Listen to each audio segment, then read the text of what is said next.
Nobody expected him to become the face of a nation's World Cup dream. He was not the biggest name in the squad. He was not the player the media built their headlines around. He was simply another hard-working player trying to prove he belonged. But football has a strange way of choosing its heroes. Sometimes, the player nobody watches becomes the player nobody can stop watching. His journey did not begin with fame. It began with sacrifice, rejection, and quiet belief. Coaches doubted whether he was strong enough.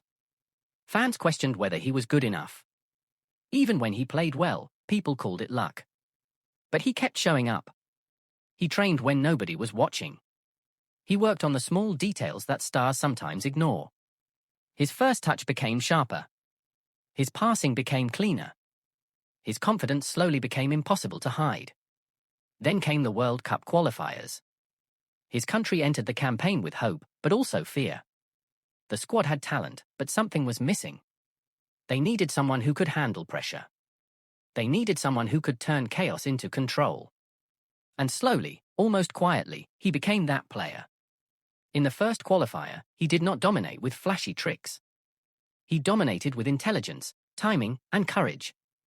He chased lost balls like they were final chances. He defended when his team was tired. He attacked when his country needed belief. One goal changed the mood. One performance changed the conversation. Suddenly, the doubters were quieter. But the campaign was far from over. Every match became heavier than the last. Every mistake could cost them everything. Every goal felt like a national event. In the toughest away match, his team looked finished. The opponents pressed harder. The crowd became louder. His teammates began to lose belief. But he refused to disappear. He demanded the ball. He carried it through midfield. He created space where there was none. And then he delivered the pass that changed the match. His teammates scored. His country survived. After that night, people stopped asking if he belonged. They started asking how far he could take them. But pressure does not become easier when people believe in you. It becomes heavier. Now every fan expected magic.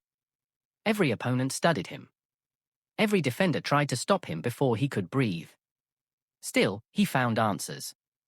He scored from distance. He assisted from impossible angles.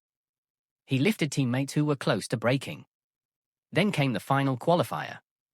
One match. One result. One chance to reach the World Cup. The whole country stopped. Families gathered around televisions. Children wore his name on their backs. Old fans prayed for one more miracle. The match began like a war. The opponents attacked first. His team struggled to breathe under the pressure. But he kept asking for the ball. He kept moving into space. He kept believing when fear started spreading through the team. Then, in the final minutes, the moment arrived. He received the ball with defenders around him. For 1 second, everything slowed down. The crowd held its breath. He took one touch. Then another. And when the space opened, he struck. The ball flew toward the net. The goalkeeper stretched. But he could not reach it. The net shook. The stadium exploded. His teammates ran toward him like history had just opened its doors. He fell to his knees. Not because he was tired. Because he finally understood what he had done. He had taken his country to the World Cup. The player nobody expected had become the player nobody would forget. He did not just score goals. He carried belief. He carried pressure. He carried millions of dreams on his shoulders. And when the moment demanded a hero, he did not run from it. He became one.